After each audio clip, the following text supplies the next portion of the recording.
Black Star Network is here. Hold no punches! I'm real revolutionary right now. Black power. Support this man, Black Media. He makes sure that our stories are told. Thank you for being the voice of Black America, Roland. Stay black. I love y'all. All momentum we have now, we have to keep this going. The video looks phenomenal. See, this difference between Black Star Network and black-owned media and something like CNN. You can't be black-owned media and be scared. It's time to be smart. Bring your eyeballs home. You dig?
Today is Friday, May 19th, 2023. Coming up on Roland Martin Unfiltered, streaming live on the Black Star Network. The greatest running back to ever play professional football, Jim Brown, is dead at the age of 87. We will talk about his life and legacy with a number of people, including sports journalist Jim Trotter, also Hall of Famer Marshall Faulk, and others. That'll be in the second hour of our show. You do not want to miss that. Also on today's show, black people, why are they 5 times more likely to be audited by the IRS? We'll talk with a tax expert about how to protect yourself. South Carolina has joined a list of states that have waged war when it comes to education, critical race theory, and I warned y'all about Moms of Liberty. And so Michael Harriot has a 4-part series on the route where he talks about what these folks are doing that's literally destroying black education in South Carolina. You don't want to miss that conversation, folks. It is time to bring the funk on Roland Martin Unfiltered on the Black Star Network. Let's go. He's got it. Whatever the miss, he's on it. Whatever it is, he's got the scoop, the fact, the find. And when it breaks, he's right on time and it's rolling. Best believe he's knowing. Putting it down from sports to news to politics. With entertainment just for kicks, he's rolling. It's on go, roll, y'all. It's Roland Martin, yeah. Rolling with Roland now. He's funk, he's fresh, he's real, the best, you know he's Roland Martin now.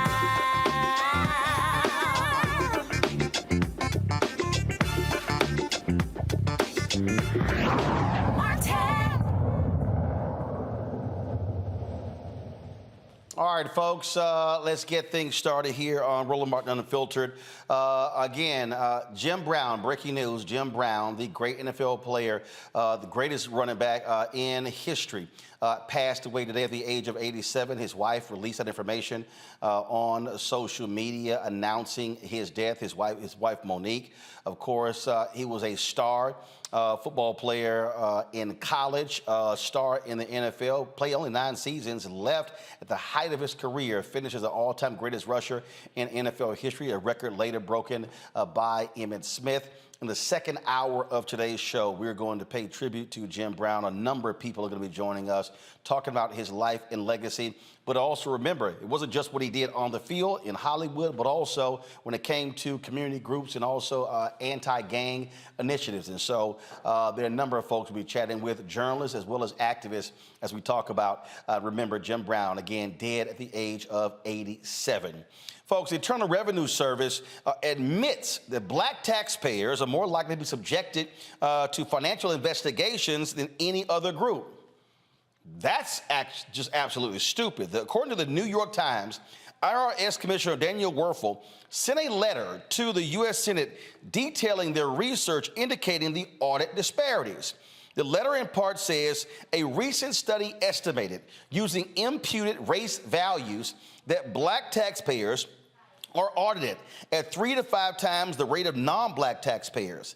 The research further suggests that most of this disparity is driven by differences in correspondence audit rates among taxpayers claiming the Earned Income Tax Credit. We're deeply concerned by these findings and committed to doing the work to understand and address any disparate impact of the actions we take. Joining us now is an IRS-registered tax preparer and the owner of Infinity Taxes and Beyond, Douglas Lawson from Riviera Beach, Florida. Douglas, glad to have you here. Roland Martin Unfiltered. What the hell? Seriously?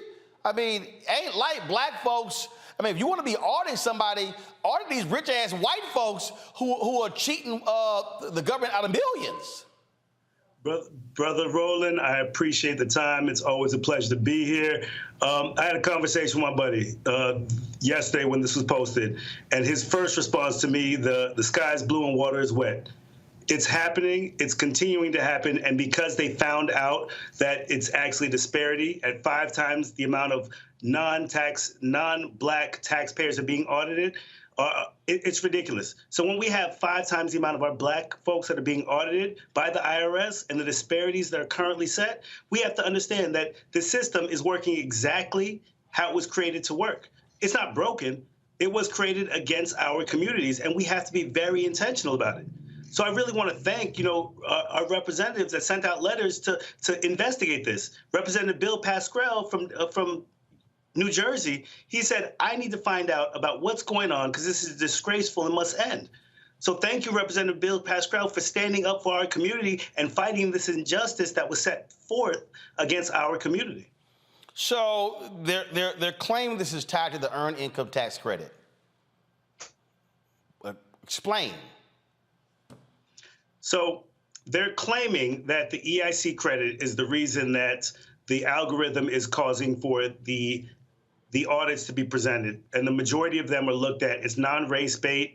It's non-income based. It's based exclusively on some of the credits that are being received.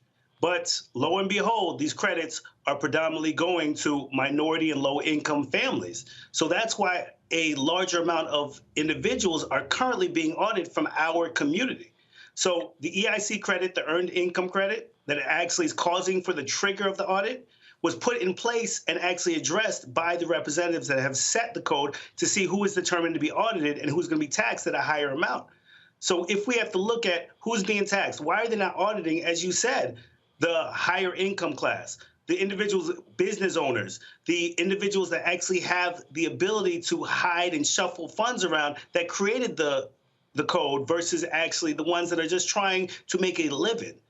So looking at this right now, we have to look at the significant wealth gap that's between white and black races. You have 26% lower income in a white household from a black household, 150% lower median net worth from a white household to a black household. Yet we're being higher rate of audits in a black household versus a white household. There's obviously a disparity that's being done, and we have to address that immediately. So what should folks out there be doing to protect themselves? So they say that it's race blind. It's not. First of all, ain't no way in hell is 3 to 5 times more black people in this race blind. It's not. It's not. Lo and behold, they put a code in place that's going to audit more black people than they are any other race. So it's not economic neutral. It's not race neutral. It is based upon a randomization. And that's the only way that we can genuinely actually audit clients properly, that we can do the proper taxes across the board. They're taxing us at a higher rate.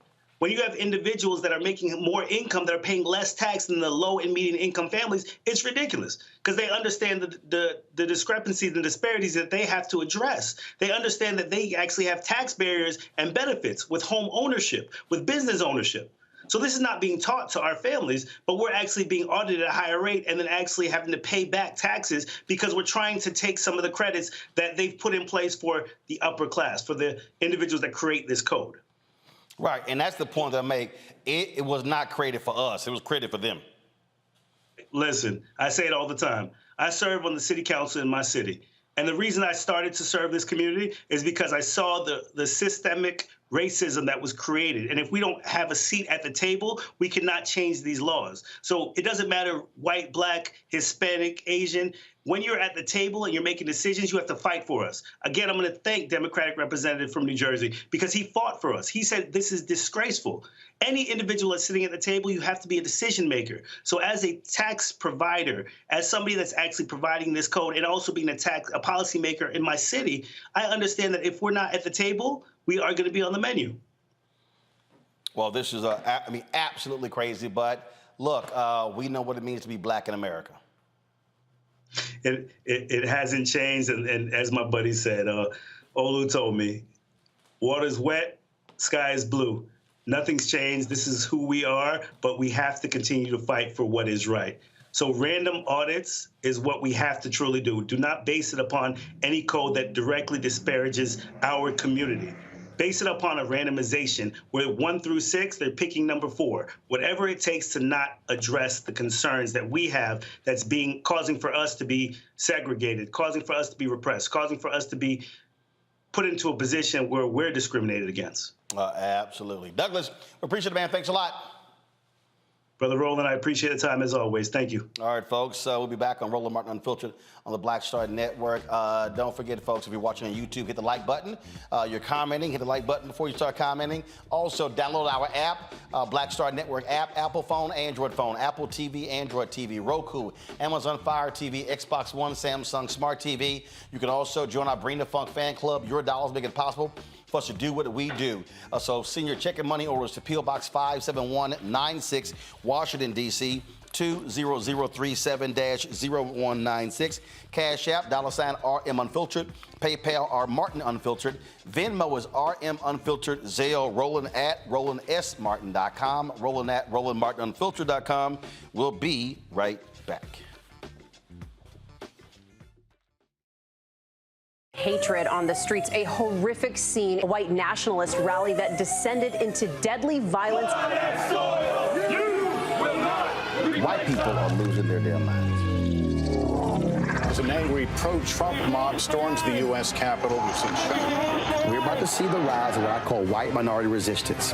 We have seen white folks in this country who simply cannot tolerate black folks voting. I think what we're seeing is the inevitable result of violent denial. This is part of American history. Every time that people of color have made progress, whether real or symbolic, there has been what Carol Anderson at Emory University calls white rage as a backlash. This is the rise of the Proud Boys and the Boogaloo Boys. America, there's going to be more of this. Here's all the Proud Boys, Dave. This country is getting increasingly racist in its behaviors and its attitudes because of the fear of white people. The fear that they're taking our jobs, they're taking our resources, they're taking our women. This is white fear.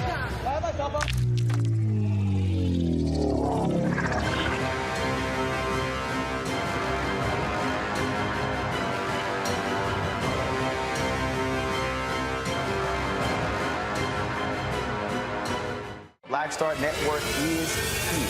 Oh, no punch! I'm real revolutionary right now. Thank you for being the voice of Black America. All momentum we have now, we have to keep this going. The video looks phenomenal. See, there's a difference between Black Star Network and black-owned media and something like CNN. You can't be black-owned media and be scared. It's time to be smart. Bring your eyeballs home. You dig?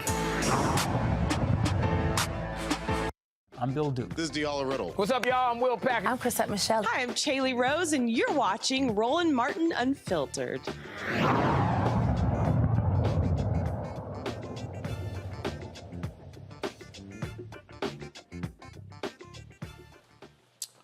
All right, folks, let's bring in our Friday panel. Glad to have them here. Matt Manning, civil rights attorney. He joins us now. Glad to have Matt. Matt, what hotel you in now? And get that orange Texas pillow out of the shot. We can't have that. Black and burnt orange don't go together. Matt joining us from Corpus Christi. Of course, we have Michael Imhotep, host of African History Network show out of Detroit. Thank goodness he ain't got no Sigma crap in the shot. And then, of course, from South Orange, New Jersey, legal analyst Candace Kelly. Glad to have all three of y'all on the show. Candace, you see this here. I mean, who these folks think they fooling? We know black folks are being targeted. And listen, anytime that you are black in America and you're walking around the streets and something feels a little bit off, you are probably right in assuming that it is because you are black in America. So when I hear about the IRS and the audits that have probably been unlawfully done, I'm just here waiting for the lawsuit. There are a lot of people who are going to be going back in their records and saying, why was I audited? Was I a part of this? And you know that there's a discrimination lawsuit going. And let me tell you, when we talk about the IRS, we are talking about mental anguish and distress. And I'm sure that there's going to be some type of distress part of the lawsuit that's going to be a big part of it. Because anybody who knows when the IRS is on your back, it is stressful. It is stressful. So I expect a lawsuit to be coming. And Matt, I mean, my goodness. I mean, we talk about folk with the lowest wealth in this country and being hit 3 to 5 times more when you got all these rich folk who they the ones who really need to be targeted. Yeah, I don't think that's wrong at all. And I think what's especially insidious about this is the idea that when you look at the earned income tax credit, what you're talking about is people below a certain median, home ownership, or rather home asset value, right? Or assets in their home. So that means to me that there's an implication that these people are people who are allegedly defrauding the IRS, right? When in reality, to the brother's point earlier, we know that the people who are in business and who have the greatest means are those who employ the greatest means to avoid paying the most taxes. So one, the dog whistling there is readily apparent. But beyond that, our tax code is one that caters to a higher echelon of earner. So the idea that the lowest echelon of earners, which here obviously dovetails with Black and brown people, unfortunately, because of the disproportion in our society, shows that there's an implication that people are cheating the system. And these are the people who are not cheating the system, are in fact the people who are not, that the system is created for, which is the richer folks. So I think you're right. And I think Candace is completely right. I am interested in what the standing issue will look like regarding taxpayers. But for the IRS to come out and say this is pretty extraordinary. But I bet you it's been going on for many, many years at this point. No doubt, Michael. Yeah, Roland, this is not surprising. What I want to know is, what does this equate to in total dollar amounts that African Americans have to pay as a result of being audited? Like owing more to the IRS, what is that total amount nationwide? And then also it's important, so this deals with systemic racism, as we all know, except for Black conservatives. It's also important to note that African Americans pay 13% more in property taxes each year as well. And this is documented. There was a article the Washington Post had in July 2020 that talks about this as well. And property taxes from 118 million households across the country were reviewed, and they found this as well. So this is something that has to be corrected. In the article from the New York Times, they talk about the algorithms, but we also see that there can be systemic racism in these algorithms as well. So this has to be fixed. Indeed, it has to be fixed, and hopefully it gets done. Folks, today in Harlem, family and friends gathered to pay their respects to Jordan Neely, the Black man who was choked to death on a New York subway train station by Daniel Penny. Reverend Al Sharpton actually preached a eulogy at today's funeral. Of course, he was killed on May 1st. And Perry has subsequently been arrested, a former Marine, been arrested for second-degree manslaughter, where he was released on $100,000 bail. Now, Penny claims he stepped in to protect himself and other subway passengers from Neely. Now, Penny's next court date is scheduled for July 17th. You've heard a lot of folks, again, sharing their thoughts and reflections on Jordan Neely. He often was someone who was on New York subways dancing as he was a Michael Jackson impersonator, and you know, look, he had his issues, but he was an unhoused man, and again, everyone knows there's no reason in the world that this man should be dead as a result. Again, at today's funeral, Reverend Al Sharpton preached the eulogy of Jordan Neely today. Here is some of what he said.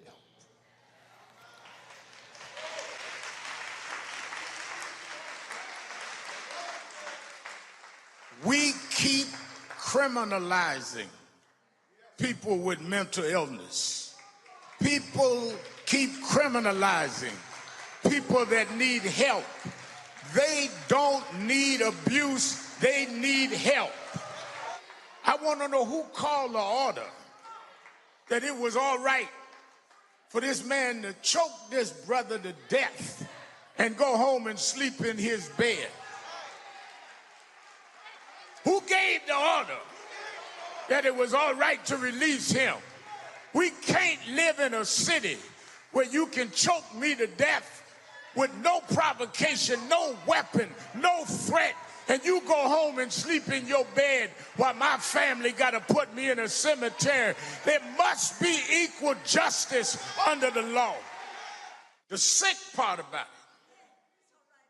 it is that he'd been choked much of his life. The agencies that failed to keep him and give him mental health choked Jordan. Those that let him go, even though they had his record of needing help, they choked Jordan. The city agencies choked Jordan. He'd been choked most of his adult life.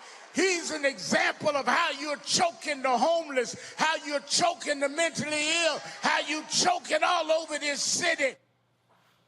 Folks, again, Jordan Neely laid to rest today in Harlem. Crazy story out of Washington, D.C. A federal grand jury indicts a Washington, D.C.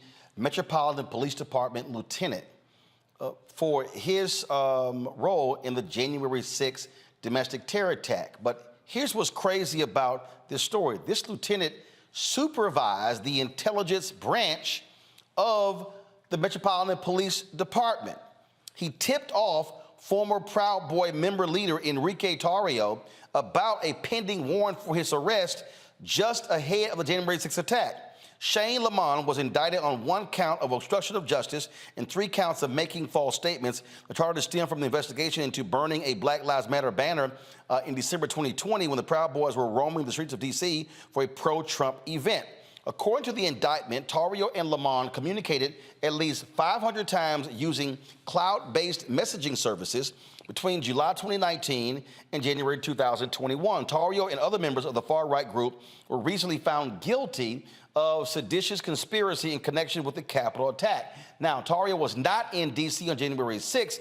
A judge banned him from the city the day before the attack. This story here is pretty crazy, Matt, because you have a D.C. cop who's over the intelligence unit who, frankly, is aligned with the Proud Boys. Yeah, and this is a situation where when the federal judge sentences this gentleman, he's going to be sentenced with all of the force of the law, as he should be, because what makes this particularly problematic is not only that he was in a position of power, in a position of authority, and not only that the conduct itself is seditious, but the idea that he would be contacting and communicating with somebody over 500 times using a clandestine system to feed information is terrifying, because it begs the question, how much information was given? How much did he facilitate? And right now, he may be looking at the least of the charges that ultimately come.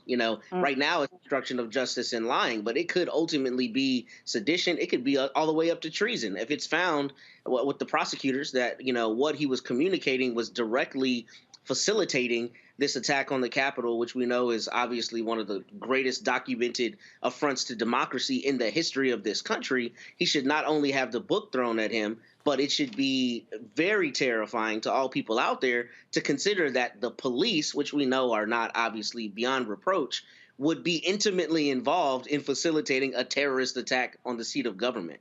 That is a crazy thing to say, and that's what we're seeing here, apparently. Candace here, go to my iPad. Lamont worked as the supervisor of the intelligence branch of MPD's Homeland Security Bureau. And what's crazy here is that these two were in regular contact regarding Proud Boys' planned activities in the District of Columbia. And these and all of these Republicans want us to believe that you don't have law enforcement aligned with these white supremacists. And then this guy Lamont actually told people, well, because Tario and others were Hispanic, they were not racist. And that's the ridiculous part about it. You have hundreds of texts filled with communication telling the Proud Boys where protesters are, people who would be against them. Now, the Proud Boys say, well, they told us that information so that we would stay away. Proud Boys are not known for going away from things that are going wrong or things that, protesters. They go to the action, and that's what was going on here, and that's why he was fired. Someone in his position, a position of power like that, someone who was supposed to be doing something opposite than what he did, this is why, as was spoken on the panel already, this is why he's going down. He is going to have the book thrown at him. It's not going to be just this. It's going to be more, because they're going to see a connecting of the dots as to the information that was given to the Proud Boys and how they disseminated themselves amongst the crowd, amongst the people, in order to carry out violent acts. If you go online right now, you will see several videos of the Proud Boys hitting other people, slamming other people down, and then the police just saying, you need to go on your way. That would never happen. If it was anybody, black, white, woman, or man, no one would ever get away with the police saying, I see you've hit someone and assaulted and battered someone, but now you go to walk away. So there's so much evidence that we haven't even heard about. This is just the beginning of the crack, and it's going to crack wide open, and we're going to get a lot of information, and this man is going to go down. Back to my iPad. Here's what it says here, Michael. It says, in the indictment on November 7, 2020, vote counts revealed that President Joseph R. Biden had won the 2020 presidential election, and several news organizations began reporting this fact. At 1:08 p.m. on November 7, 2020, Lamont, this is the cop, y'all, text Tario, hey, brother, sad, sad news today. You all planning anything? Tario responded, yep. At 2:10 p.m. on November 7th, using Telegram, that's an encrypted app, Lamont told Tario that need to switch to encrypted. Alerts are being sent out to LE law enforcement that social media website accounts belonging to your people are talking about mobilizing and, quote, taking back the country, getting people spun up, just giving you a heads up. At 2:14 p.m. on November 7th, 2020, using Telegram, Tario sent Lamont an audio message. At 2:16 p.m. on November 7th, using Telegram, Lamont told Tario, got your voice messages, just giving you a heads up. Please keep this between you and me. So here you have Michael, this cop, not happy that Biden is president. He's sitting here cavorting with a white supremacist member of the Proud Boys and giving them a heads up on information and saying, hey, go to the encrypted app so we can talk. Yeah, Roland. And at the same time, I'm not surprised, because white supremacists have always been involved in law enforcement. OK, I know, for instance, I know people periodically will get a report that say white supremacists have infiltrated law enforcement. They haven't infiltrated anything. They've always been there. When you go study Goodman, Schwerner, and Cheney, June 21st, 1964, Philadelphia, Mississippi, killed by the Ku Klux Klan, the 3 civil rights workers. It was the sheriff who tipped off the Klan in which direction they went after he released them. And the Klan caught them right before they crossed the county line. So I'm not saying this is acceptable. We need to fight this. But this does not surprise me at all. And people like him need to be held to the full extent of the law.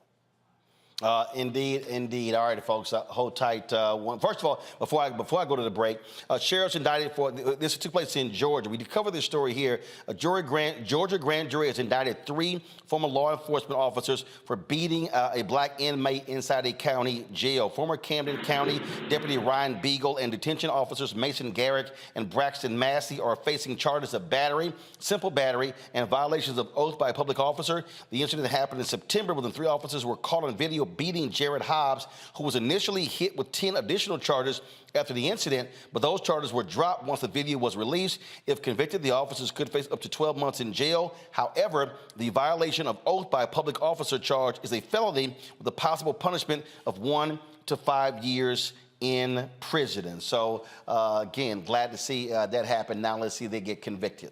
All right, folks, got to go to a break. When we come back, we're going to talk about Moms for Liberty. I've been warning y'all what happens when we sit out school board elections.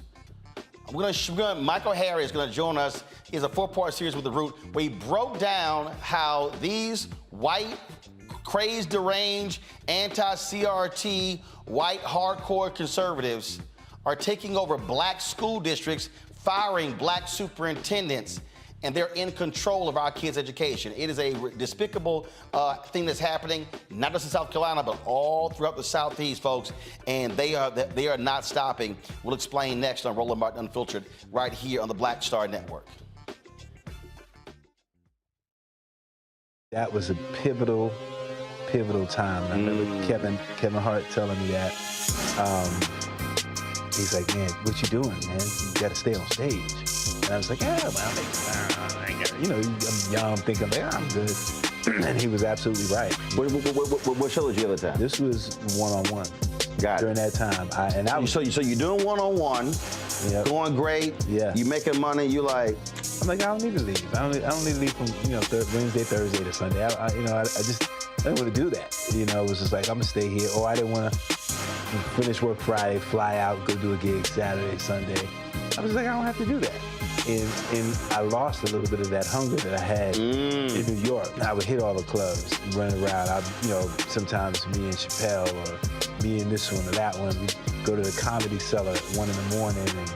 And that was our life. And we loved it. You do 2 shows in Manhattan, go to Brooklyn, leave Brooklyn, go to Queens, go to Jersey.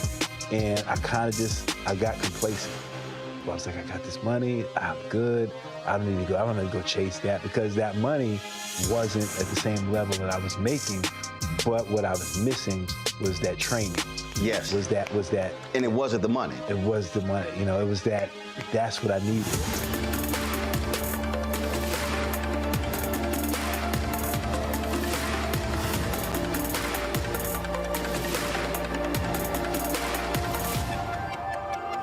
On the next A Balanced Life with me, Dr. Jackie, we're talking about leveling up, or to put it another way, living your very best life.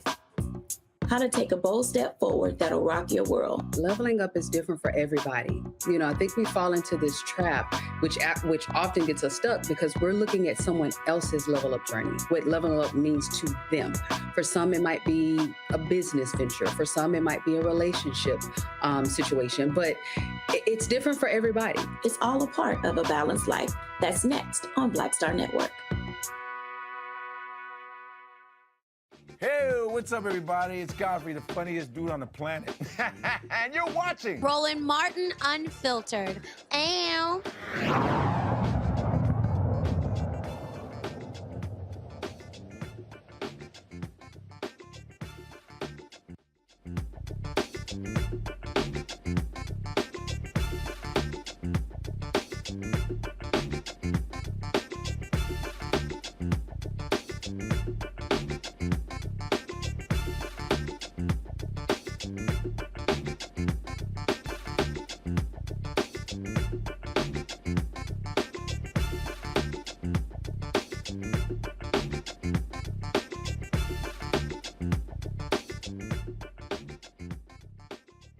This one here? All right, let's go. All right, folks, you might remember me warning you about this group called Moms for Liberty. We had one of those crazy nutcases on the show. What was that woman's name? Keisha King? absolutely nutcase, and they were, of course, attacking critical race theory. Republicans have been using CRT to, of course, get folks all hyped up. And these folks are largely white. Now you got some nutcase black folks who are part of Moms for Liberty. But we have seen the net result of what they did. What they started doing is they started running people for school boards. And they were highly successful in taking over school boards in the Southeast, Florida, South Carolina, and some other places. Well, Michael Harriot with The Root has done a four-part expose breaking down how devastating these folks have been in South Carolina, how they have been taking over school districts, firing black superintendents, and they are literally now, in many cases, in control of the education of our children. Michael Harriot joins us right now. Michael, glad to have you back on the show. This was something that, I kept warning folks that it's very easy, Michael, to take over school board races because one, you don't have a lot of people who are voting. Folks don't pay a lot of attention to these races. We spend more time on, of course, presidential, U.S. Senate, congressional, gubernatorial races. And this is a way that the right has always been able to take over things. And we've seen this in Texas, in Florida, and other places. But what these folks are doing, I mean, Steve Bannon and others actually said this is what they were going to do. They were going to infiltrate and take over school districts in order to control the curriculum and the hiring, firing of superintendents and teachers. Yeah, it is, one of the things, one of their tactics, right? But I would argue that the school board elections is quite the opposite, right? Like, I think that they are using school board elections to turn out their disinterested voters. Like, if you imagine that the average white parent, doesn't care about Trump policies. They know that he's screwing up America. They know that the Republicans don't have an agenda, right? So how do you get them excited about turning out, right? Well, you threaten their children with this boogeyman called CRT. And so they've been using CRT because, in a lot of school districts, the elections the school board elections are held during, the governor's elections, during the Senate elections. And so they increased their turnout. We saw in Richland County, South Carolina, the highest rate of white turnout in 50 years because of this CRT nonsense, how they painted CRT. Because you have to be specific that they're not talking about CRT. They've created a whole new definition. But they are using it to turn out voters for all of the Republican agenda. Right. And what we saw in 2022 a dramatic decrease in black voter turnout. Right.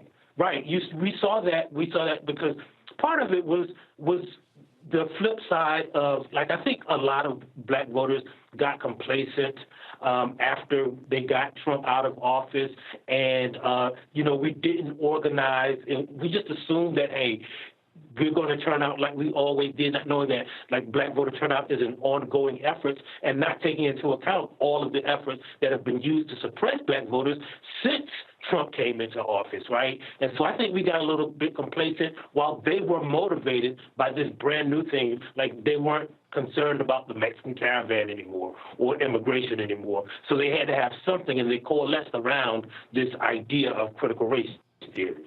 So, Michael, just share with people, again, how devastating it has been with these folks now in charge. Yeah, so one of the things that we did with the grill is we looked at 3 specific cases, right? So the first case was a woman named Gloria Boutte, right? She is like one of the godmothers of what we call culturally responsive teaching. And we looked at how they turned culturally responsive teaching, which has been around for 30 years, into critical race theory and used it. She was responsible for basically training every educator in the state in how to teach black children more effectively. She runs a center at the University of South Carolina, the largest university in the state, right? And so what they did is they basically made it illegal in different school districts to even hire her to teach their children how to how to teach the teachers how to teach black children. And remember, this is right after George Floyd was killed. So school districts were saying, well, we got to get some more African-American education, history, literature. And what these parents did is mobilize. In Richland County, South Carolina, which is 64% black, the district is majority black, the schools are majority black, but they managed to overturn and flip the school board because all they needed was 2 seats, right? And so all of the white people, which are a minority, voted for those 2 candidates. The top vote getter was a woman who won by 14.7%. So if all of the white people vote for those conservative candidates and they split the black vote amongst the other 11 people running for office, then the white people can affect elections with a small minority of voters. And as soon as they did it, they kicked out the superintendent of that district had been awarded by every educational association that year, in the past 2 years, as superintendent of the year, nationally, locally, statewide. Like, he had a wall full of awards. They kicked him out. In Berkeley, South Carolina, Berkeley County, South Carolina, the black superintendent was the first black superintendent. He had worked for that district for 21 years. They took over the school board. They flipped the school board by changing the state law, putting all of the black school board representatives up for election, eliminating one of the districts, and again, using that small minority, they elected an all-white school board, kicked out the guy. And then what they're doing is they're paying these people huge severance packages, but you got to remember, these are majority black places, so the black people are paying for these problems to go away while the white people are doing it and reducing the education, the history, the culture of black people in the education system. Michael, hold tight 1 second. I got to go to a break. We come back. We're going to continue to have this conversation and bring in our panel as well. Folks, trust me, this is their strategy, and they want to do this in school board elections this year. They want to do it in 2024. So don't think this is sort of a one-off. This is real. You're watching Roland Martin Unfiltered on the Black Star Network. Folks on YouTube, hit that like button, y'all. We should be way over 1,000 likes. Should be easily at 2,000 by now. Download our app, of course, download our app, Black Star Network app. Apple phone, Android phone, Apple TV, Android TV, Roku, Amazon Fire TV, Xbox One, Samsung Smart TV. You can also, of course, support us by joining our Bring the Funk fan club. Send your dollars to money orders, check our money orders, P.O. Box 57196, Washington, D.C. 20037-0196. Cash App, $RM Unfiltered. PayPal, R Martin Unfiltered. Venmo is RM Unfiltered. Zelle, Roland at RolandSMartin.com. Roland at RolandMartinUnfiltered.com. Be sure to get a copy of my book, White Fear, How the Browning of America is Making White Folks Lose Their Minds. Available bookstores nationwide, Amazon, Barnes & Noble, Target, Books A Million. Download your copy on Audible. We'll be right back. When you talk about blackness and what happens in black culture, we're about covering these things that matter to us, speaking to our issues and concerns. This is a genuine people-powered movement. There's a lot of stuff that we're not getting. You get it, and you spread the word. We wish to plead our own cause. Too long have others spoken for us. We cannot tell our own story if we can't pay for it. This is about covering us. Invest in black-owned media. Your dollars matter. We don't have to keep asking them to cover our stuff. So please support us in what we do, folks. We want to hit 2,000 people, $50 this month, raise $100,000. We're behind 100,000, so we want to hit that. Y'all money makes this possible. Check some money orders. Go to P.O. Box 57196, Washington, D.C. 20037-0196. The Cash App is $RM Unfiltered. PayPal is R Martin Unfiltered. Venmo is RM Unfiltered. Zelle is Roland at RolandSMartin.com. Next, right here on The Frequency, the woman they call the Gifted Eye, hip-hop celebrity photographer Cory Soldier. She's the master storyteller that captured the history of hip-hop through the lens of her camera. Tupac comes out, the next thing you know, you didn't know who they were at first. You just seen all these dudes just come rushing the stage. Then you realize Biggie gets a bottle of champagne, he pops it open, sprays it on the crowd, he drinks the bottle. Coy Soldier, the hip-hop celebrity photographer, joining me right here on the next episode of The Frequency on the Black Star Network.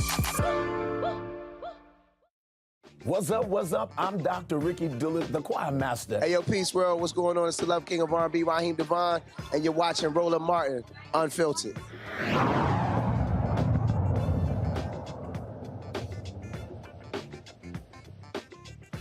Welcome back to Roland Martin Unfiltered. We're talking with Michael Harriot. He has a 4-part series on the route that talks about this group, Moms for Liberty, what they are doing in South Carolina, and how it really has devastating consequences for Black leadership and for our children. Michael, when you were doing the research for all of this and writing this, I mean, what was the one thing that really just jumped out at you that made you go, damn, this is crazy?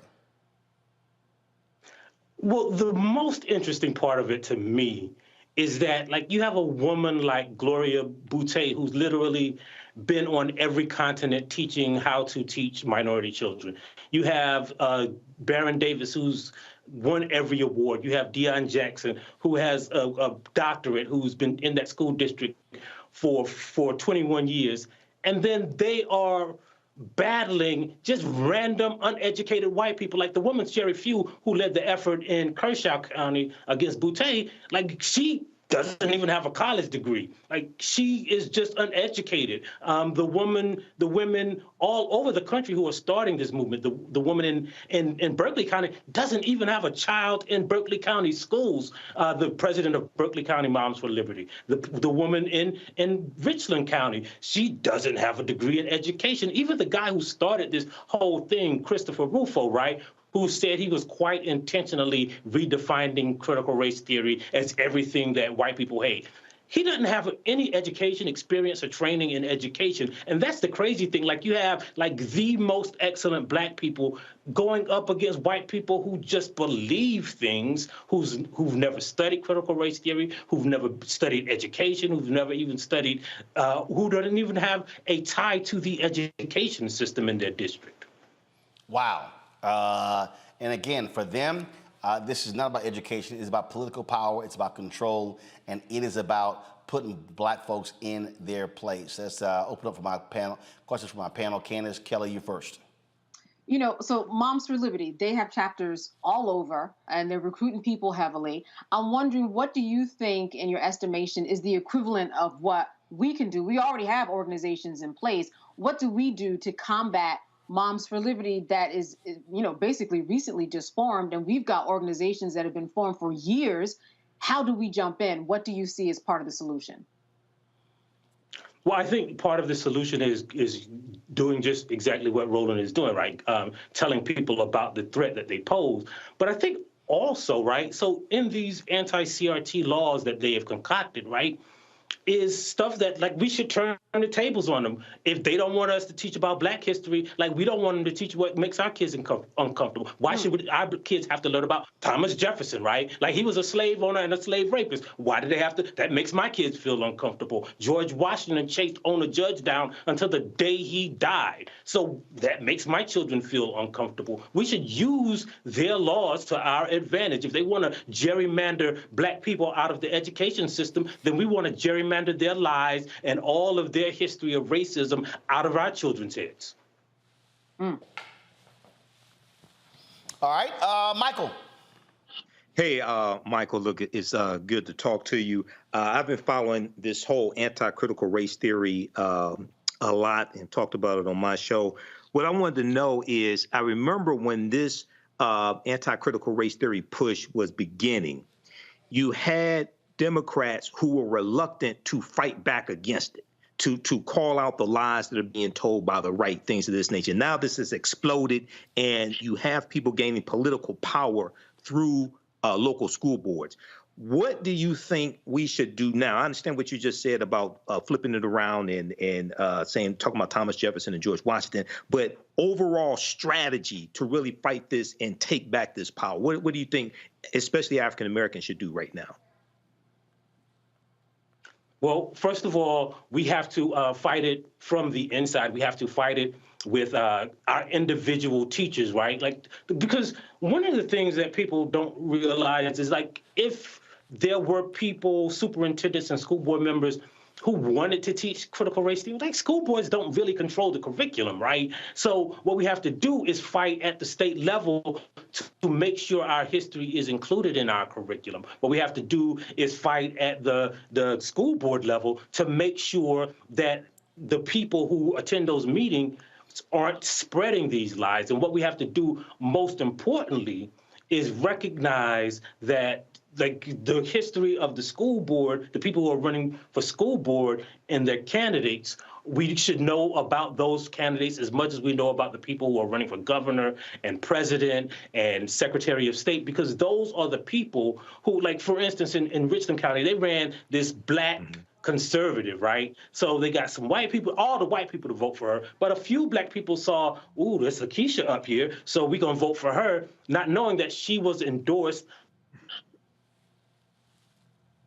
Looks like we lost Michael's feed there. So if y'all can get Michael back, so we can finish the interview. I mean, the thing here, Michael, Candace, and Matt, is, again, these people are organized, they're mobilized. There's a very clear and specific strategy. And what they've done is they've caught folks slipping, Matt, in areas that people don't pay attention to. And I've spent a lot of time over the years, not just Roland Martin Unfiltered, but when I was at TV one time during the morning show, saying, folks, do not fall asleep on these school board races. Yeah, I think you're exactly right. And not only that, what they're doing is leveraging, nebulous terms like liberty and freedom to galvanize support among people who are also not going to apply the critical thought to see what is in fact being protested. That's what makes this so much more dangerous, is not only that you're attacking down ballot races that people don't know as much information about and therefore are not as invested in, but beyond that, people, see freedom, they see liberty, they see, words of these nature, and may be behind something that they wouldn't ultimately be behind if they thought more critically about it. And I think, this conversation is so crucially important because we've talked about it on this show ad nauseum. Most people have no idea what critical race theory actually is. They leverage the dog whistle because they hear the word race and think, oh, I don't want my kids being taught all this black stuff that makes me feel bad to be a white person. That's ultimately what it comes from. And that problem, if you don't have it countered with people who are running actively, of our people, who are running actively for the school boards, then you get them stacked with people who not only have no education, but have no real desire to imbue the kids with the actual truth. We're going to have generations of people who have no idea what their actual history is because their teachers are prevented from being taught it because some angry mom thinks that it's, comports with liberty to keep that from her children. So that's the problem to me, is the reverberation effects. And what you're dealing here, Michael, is real simple. And that is, it is about power and control. Absolutely. That's what I was going to say. That's one of my notes, Roland. We have to stop telling African Americans to vote for exercise. You don't vote to exercise your right to vote. You vote for power. This is about power acquisition. And what Stephen K. Bannon and others have taught these white conservatives is that the road to political power in America is through local school boards. And what happened was they tapped into the frustration that a lot of these white people had with COVID-19 restrictions, where their children having to wear masks in school, things of this nature. They went from that to this creating this boogeyman of critical race theory that, as Matt and others have said, most of these conservatives can't define what it is. And then what Christopher Rufo said was, he said they were going to take everything that caused discomfort among white people, put it under this umbrella of critical race theory. Okay, so if you read something in the newspapers that you didn't like or thought was crazy, you say, oh, that's critical race theory. The problem that we have on our side, and the problem with many Democrats, which is why I'm neither Democrat nor Republican, is that there was no plan to properly respond to that plan coming from the conservatives. Cornell Belcher, the pollster, Cornell Belcher, African-American, he talked about on MSNBC how he had been in many meetings with Democrats early on, and he was telling them, you have to confront what's coming from the right, weaponizing critical race theory. He said many of these white Democrats didn't want to do that. This is why we have to have strategies that are independent of a political party to push our own agenda and protect us from white supremacist nonsense like this. Well, again, what I keep saying to people is, look, majority of the kids in public schools today are black and brown. That's a fact.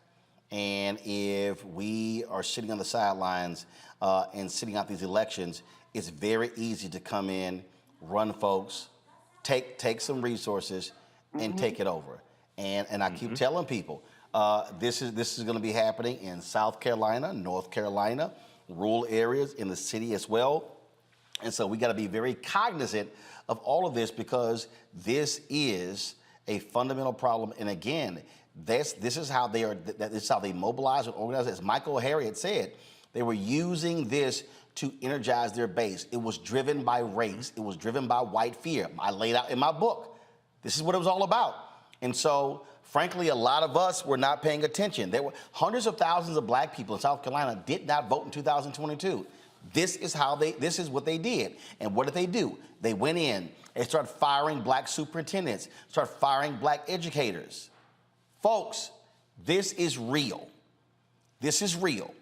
And if you're sitting and watching right now and you're saying, I don't see any big deal with this, do understand this is going to spread, and you're going to look up and they're going to be in control of places where African Americans are in the majority. And we frankly can't blame anybody but ourselves when we're not doing our part to stop them. When we come back, Jim Brown, the greatest player to ever play running back. Some say he's the greatest football player ever. Died today at the age of 87, but his legacy wasn't just about football. It was also in Hollywood. It was also in civil rights. It was also in anti-gang work. We will discuss his life and legacy next, right here on Roland Martin Unfiltered on the Black Star Network. Next on the Black Table with me, Greg Carr. Democracy in the United States is under siege. On this list of bad actors, it's easy to point out the Donald Trumps, the Marjorie Taylor Greens, or even the United States Supreme Court as the primary villains. But as David Pepper, author, scholar, and former politician himself says, there's another factor that trumps them all and resides much closer to many of our homes. His book is Laboratories of Autocracy, a wake-up call from behind the lines. So these state houses get hijacked by the far right, then they gerrymander, they suppress the opposition, and that allows them to legislate in a way that doesn't reflect the people of that state. David Pepper joins us on the next Black Table, here on the Black Star Network.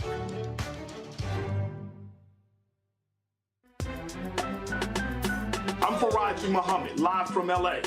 And this is The Culture. The Culture is a two-way conversation. You and me. We talk about the stories, politics, the good, the bad, and the downright ugly. So join our community every day at 3 p.m. Eastern and let your voice be heard. Hey, we're all in this together. So let's talk about it and see what kind of trouble we can get into. It's The Culture, weekdays at 3, only on the Black Star Network.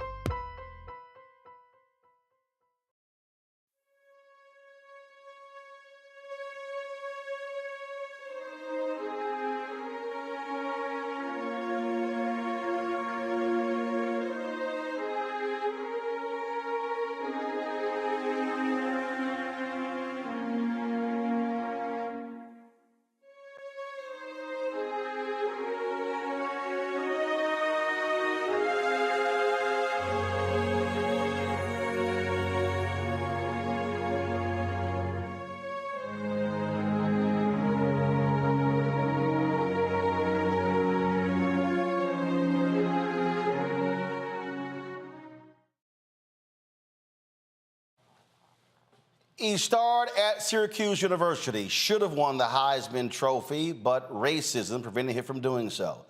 Jim Brown goes to the NFL, becomes a 3-time MVP. was a 1964 NFL champion, 9-time Pro Bowler, 8-time first-team All-Pro, elected to the Pro Football Hall of Fame class in 1971, named to the NFL 100 all-time team. He is considered the greatest running back to ever play the game. Folks, he played 9 seasons, retired at the top of his game, finished as the NFL career rushing leader, a record that was later broken by Emmitt Smith. Jim Brown leaves the NFL, goes to Hollywood, begins to star in a number of movies, partnered with Richard Pryor actually on a movie studio. And then, of course, he was very much involved in economic issues, civil rights, anti-gang work. Well, Jim Brown did a significant amount in his life and career. He passed away today at the age of 87. This was the announcement that was posted on social media by his wife, Monique, alerting folks about his passing. She wrote, "It is with profound sadness that I announce the passing of my husband, Jim Brown. He passed peacefully last night at our LA home. To the world, he was an activist, actor, and football to our family, football star, I'm sorry. To our family, he was a loving and wonderful husband, father, and grandfather. Our hearts are broken." Tributes have been pouring in all across social media. The NFL released their tweet announcing his passing. Go to my iPad, please. This is, of course, what they posted here, announcing all of his stats. This is a video they also posted of Jim Brown playing. Again, he had everything. He could run, he could catch, he could block. He was fast and he was strong. He was an incredible athlete and someone who, again, every running back in NFL history is measured by. When they talk about running backs, he is simply the gold standard in professional football. But the thing about it, he wasn't just a football player. He also was a lover of lacrosse in many ways. Paul Robeson, who also was a star athlete, he also loved lacrosse as well. And Jim Brown actually once said that he would rather play lacrosse for 6 days and play football on his 7th day. This right here is Jim Brown. This is from the Premier Lacrosse League, Jim Brown talking about lacrosse. Who respected it and loved it. I understood that in order to be a great lacrosse player, who we got is you have to master the stick. Rambo protecting, spinning, back and forth. Rambo slips away, scores! In lacrosse, in order to be an MVP, you have to have a lot of things going for you. You have to be a great stick handler. Beat the behind the back, and he scores! Everybody bites on the field's fake. Which means you can maneuver a ball on your stick maybe better than anyone that's playing the game. Schreiber scores! You have to have an overhead and an underhand shot. Again, so when you look at what he did at Syracuse, he played football, he ran track, was on the cross. He was a truly all-around athlete. But again, Jim Brown's legacy is not solely about athletics. It's also about his work when it comes to the nation's youth, when it comes to anti-gang work. He founded the group American, and of course, he was very much involved in that. You talk to gang members in Los Angeles and other parts of the country, they'll tell you about Jim Brown coming into a lot of dangerous areas, sitting down with young folks, brokering peace deals as well. Kublai Toure is executive director of American in Illinois. Kublai, glad to have you on the show. For folks again who don't know what the work that Jim Brown was doing in communities, share with us what it was like working with him with the Illinois chapter.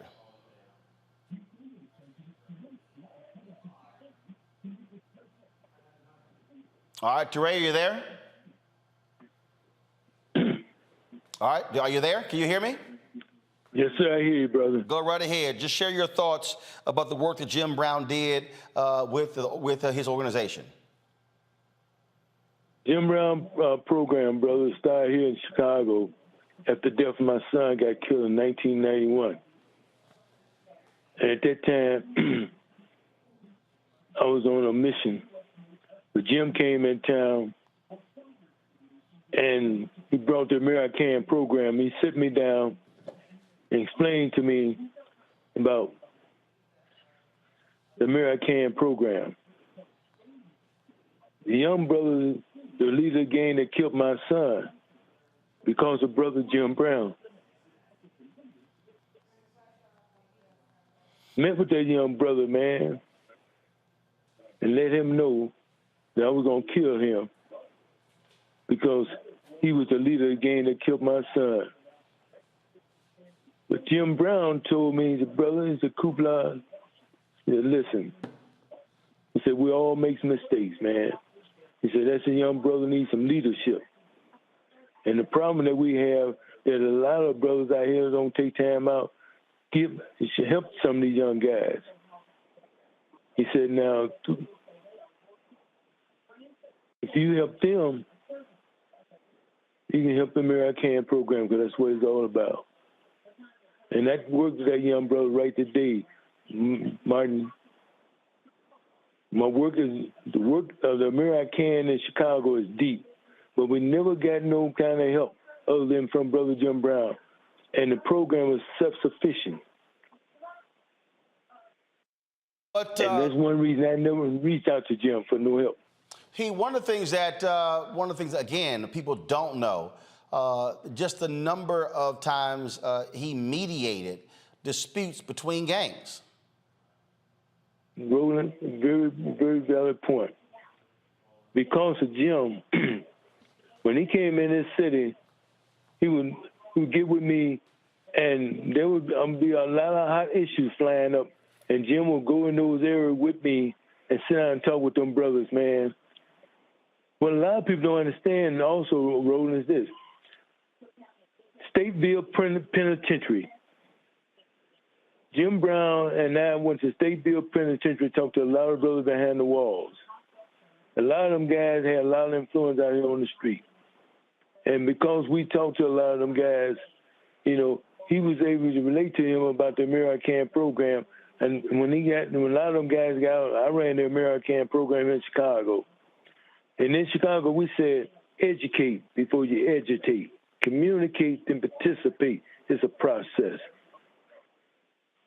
In the national level, it says, in a decision-making process, eliminate your negative and establish the facts, then choose your best option. The bottom line, Martin, is that the work that we put in, that Jim put in, is unspeakable, brother. For the last 30 years, I've been with that brother, man. And I went through all kinds of things. We've been all kind of problems here in Chicago. And do you know I can't get no help? I can back up everything. We initiated the Game Truth. So many, put out so many little fires. But here's the other thing, Martin. When I became a fireman, when my son got killed, but I initiated the Game Truth because of Jim. From that point on, brother, I've been working in these streets. And Jim always had my back. And just recently, the other day when I called you, I was going to send you information about the black firefighters and this American program working in the streets.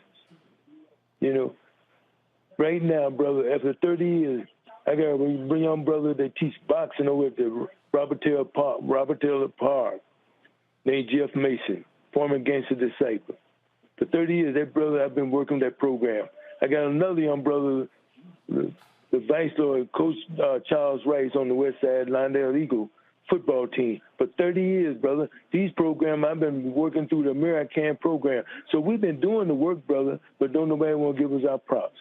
You know, as a black man, it's hard for a black man to be himself, because if you can't be yourself, then other people want to buy you off. You know, so I'm not with all that. Jim wasn't with all that, but I learned a lot from Brother Jim. He was my mentor, and he was my big brother, man, and I love that man. Kublai Ture, we appreciate you sharing your reflections of Jim Brown. For folks, if they want to support your organization, where do they go? Is there a website they can go to? Yeah, no, right now I don't have a website. They can always reach me by my phone number. I have no problem with it. Area code 773-443-7809. And they right, and it's American, Illinois. All right, just repeat the phone number one more time. 773-443-7809. All right. Martin, let me say, may Allah bless you and your family, brother. And I'm praying that He have mercy on my big brother's soul, man. I appreciate it. Thank you so very much. Thank you, sir. Thank you. I'll start with you, Michael, and that is, when we talk about, you listen to Kublai there are very few people who, when they walked into the room, they demanded a level of respect. Jim Brown was one of those guys. It seemed like you never ever saw Jim Brown smile, but he had the demeanor that could demand that level of respect from some of the toughest cats you can ever think of. Yeah, I think he did. I never met Jim Brown, but I think that's correct. There was an interview he did with the Washington Post in 1979 where he talked about it being very difficult for white America to understand that if you are part of football's elite, why you're not satisfied with the recognition and the money. He wanted all of his rights as an American citizen. I remember growing up. So I was born in '71. So he retired from the NFL in '65. Probably my earliest memories of Jim Brown was seeing the movie The Dirty Dozen and watching it on TV. Okay, he was in the movie The Dirty Dozen. I remember he was in the movie Riot as well. Then I saw the blaxploitation movies, Three the Hard Way, one of my favorite movies. Okay, Three the Hard Way with probably the first black martial arts star, which was Jim Kelly.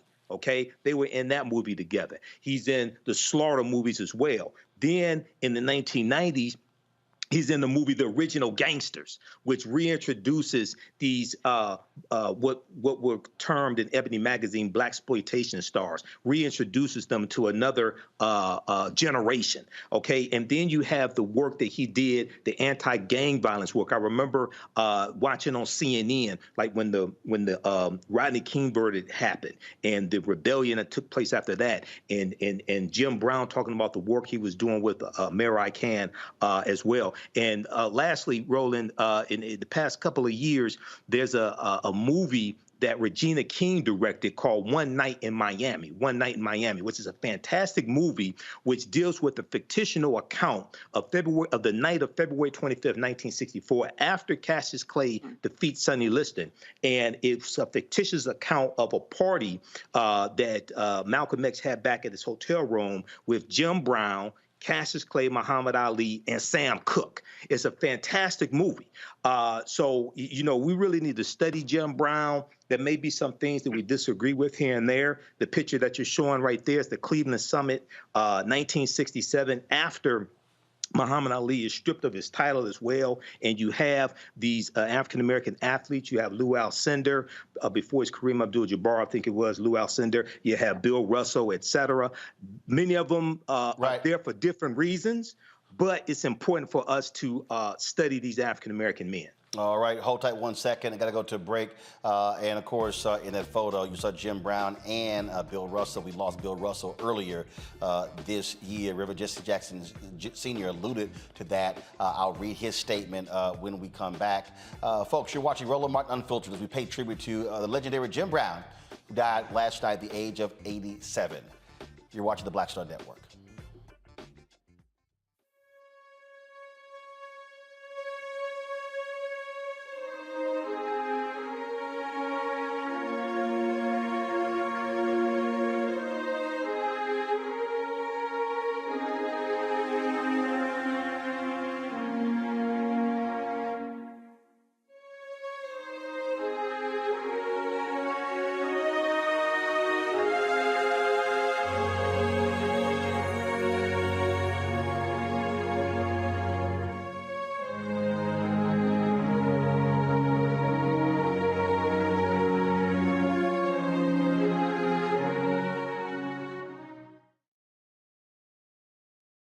hatred on the streets, a horrific scene, a white nationalist rally that descended into deadly violence.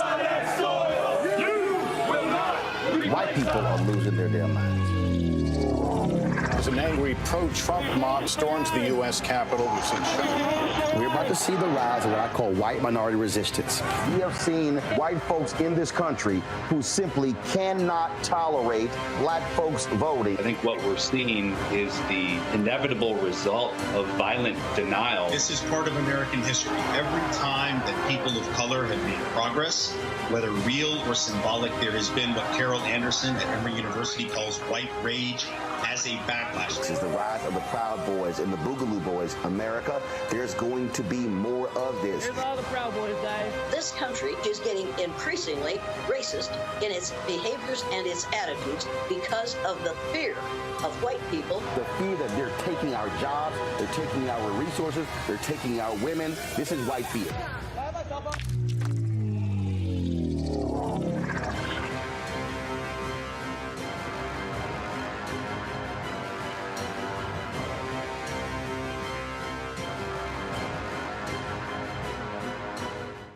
Black Star Network is here. Oh, no punch! I'm real revolutionary right now. Thank you for being the voice of Black America. All momentum we have now, we have to keep this going. The video looks phenomenal. See, there's a difference between Black Star Network and black-owned media and something like CNN. You can't be black-owned media and be scared. It's time to be smart. Bring your eyeballs home. You dig?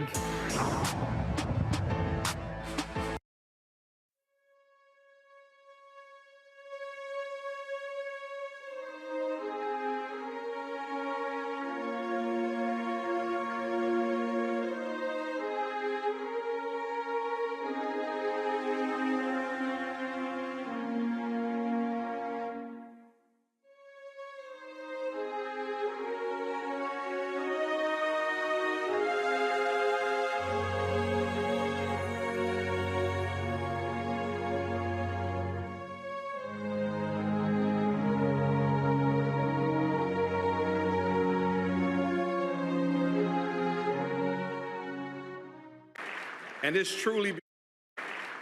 truly because of his greatness that the NFL has decided to rename the award given to the league leading rusher. And Barry and I are honored that that award will be given out tonight in honor of Jim Brown. No question about it. No question.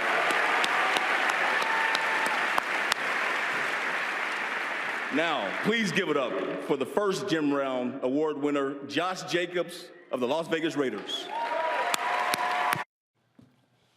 And that was, of course, Jim Brown right there, folks. Go back to it. He was actually in attendance at the NFL honors there, sitting there with his wife, Monique. Again, passed away last night at the age of 87. Joining us right now is longtime journalist who's now with The Athletic, Jim Trotter, who's covered the NFL for a number of years.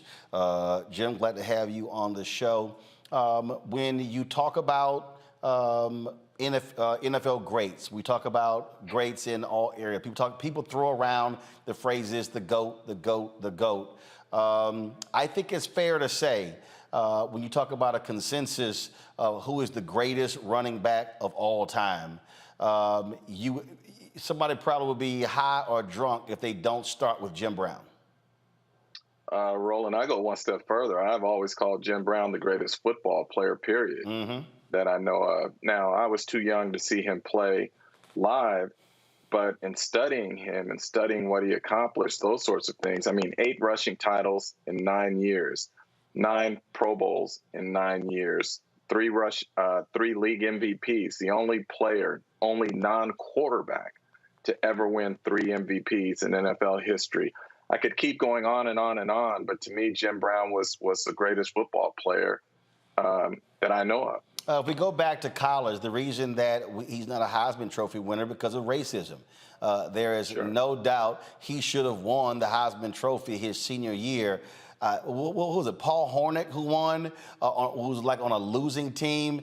But again, it was absolute sports journalism racism that he never won the Heisman Trophy, and he set the standard, and he really began that trajectory of these great running backs coming through Syracuse.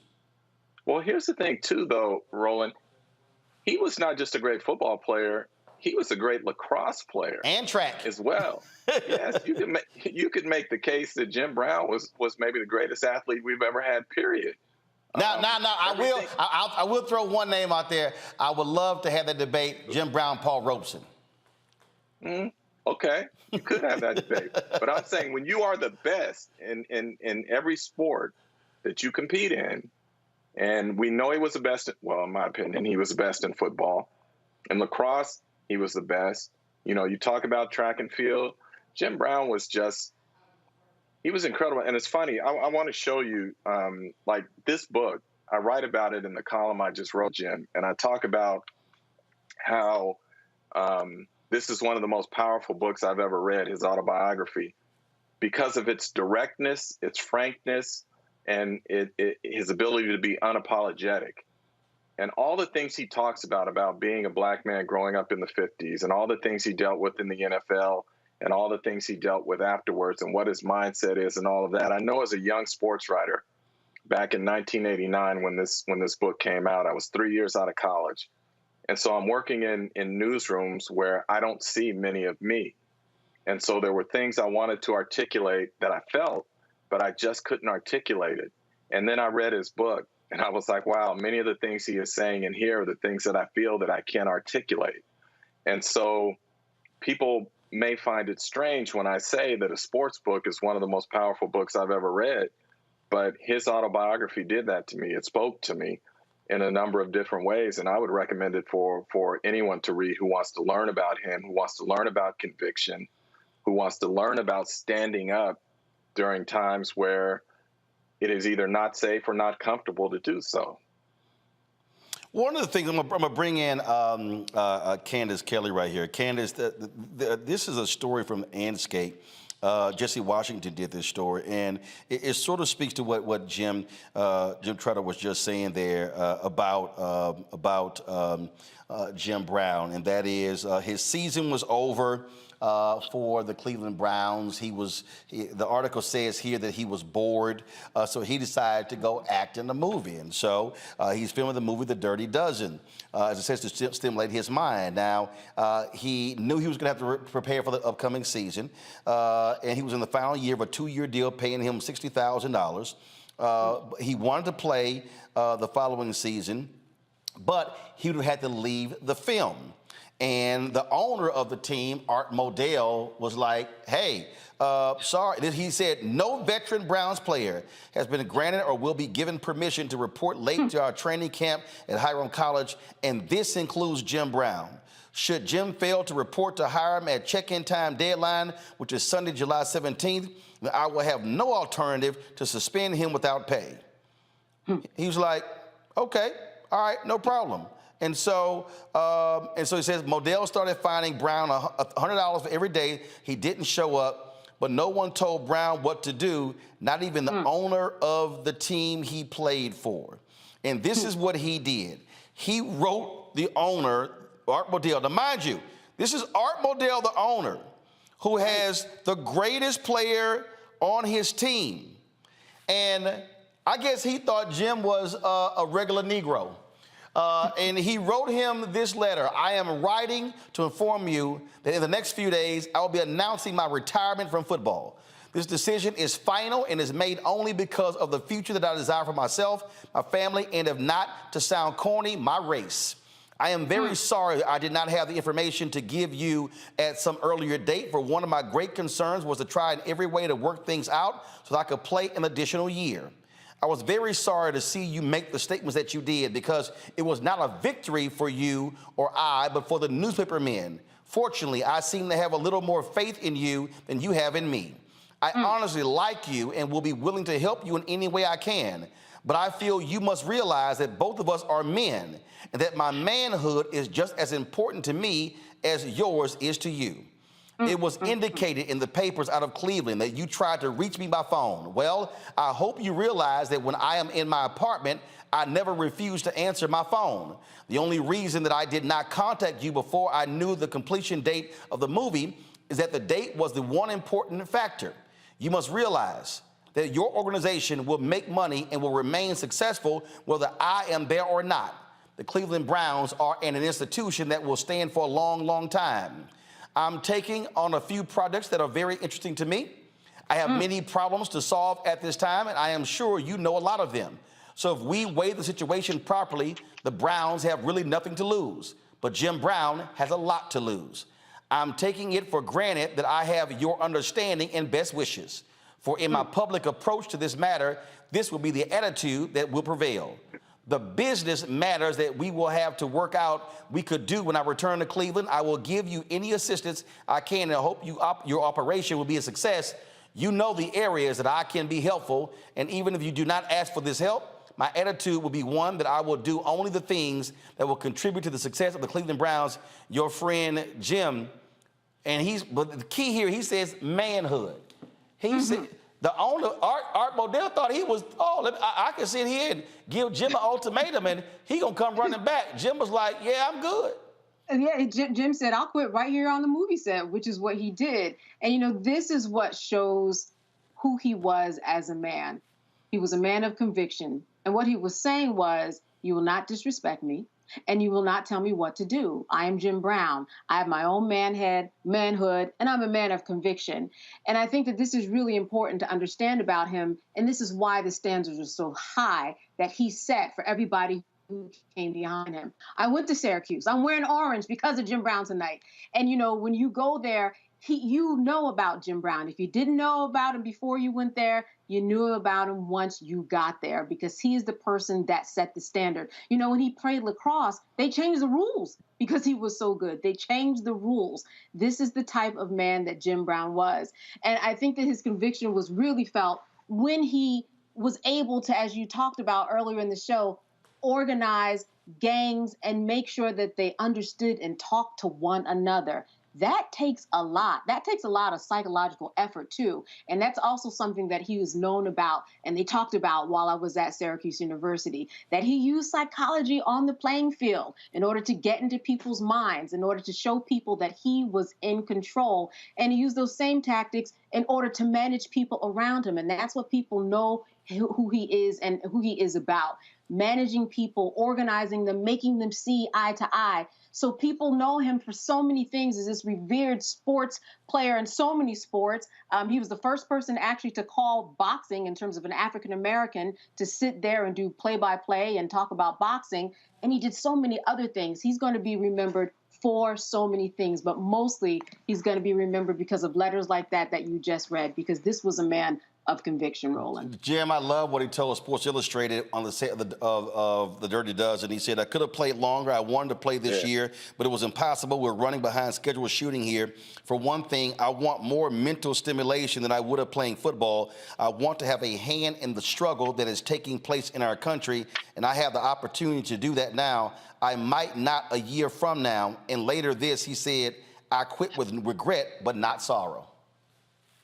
No, one of the things he says in his book, too, Olin, is he says that he was always thinking about life after football. And he said, for many athletes, there's a sharp decline because you leave all that adulation and you go to where now you're just a guy in many instances. And so for him, he said acting was a way to soften that landing spot in terms of him coming down. But I wanted to read something else to you out of this book when we're talking about a man of conviction.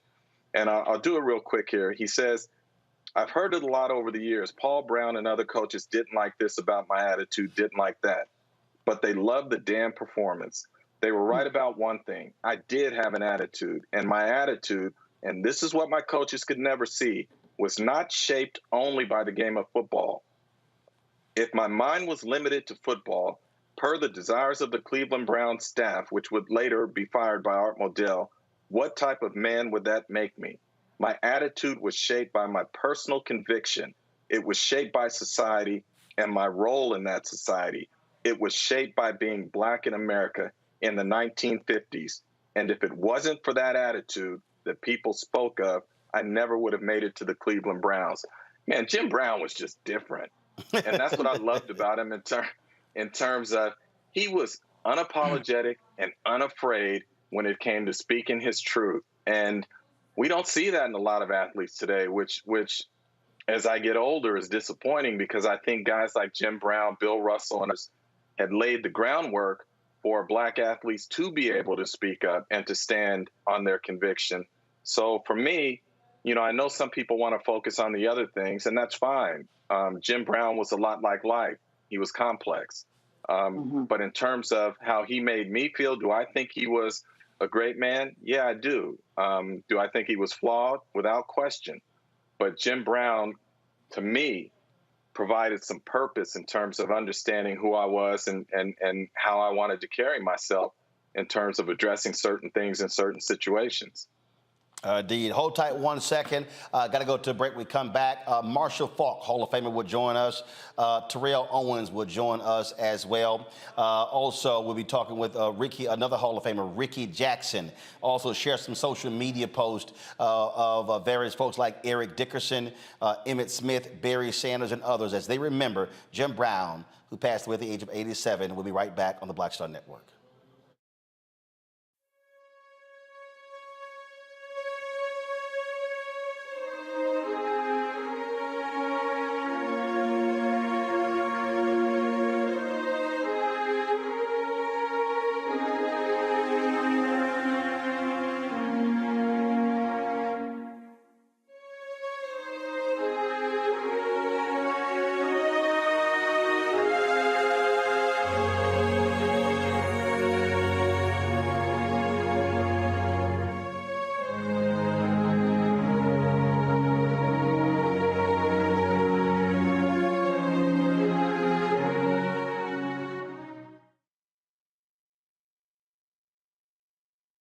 Next on the Black Table with me, Greg Carr.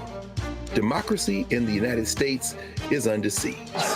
On this list of bad actors, it's easy to point out the Donald Trumps, the Marjorie Taylor Greens, or even the United States Supreme Court as the primary villains. But as David Pepper, author, scholar, and former politician himself says, there's another factor that trumps them all and resides much closer to many of our homes. His book is Laboratories of Autocracy, a wake-up call from behind the lines. So these state houses get hijacked by the far right, then they gerrymander, they suppress the opposition, and that allows them to legislate in a way that doesn't reflect the people of that state. David Pepper joins us on the next Black Table, here on the Black Star Network. When you talk about blackness and what happens in black culture, we're about covering these things that matter to us, speaking to our issues and concerns. This is a genuine people-powered movement. There's a lot of stuff that we're not getting. You get it, and you spread the word. We wish to plead our own cause. Too long have others spoken for us. We cannot tell our own story if we can't pay for it. This is about covering us. Invest in black-owned media. Your dollars matter. We don't have to keep asking them to cover our stuff. So please support us in what we do, folks. We want to hit 2,000 people, $50 this month, raise $100,000. We're behind 100,000, so we want to hit that. Y'all money makes this possible. Check some money orders. Go to P.O. Box 57196, Washington, D.C. 20037-0196. The Cash App is $RM Unfiltered. PayPal is R Martin Unfiltered. Venmo is RM Unfiltered. Zelle is Roland@RolandSMartin.com.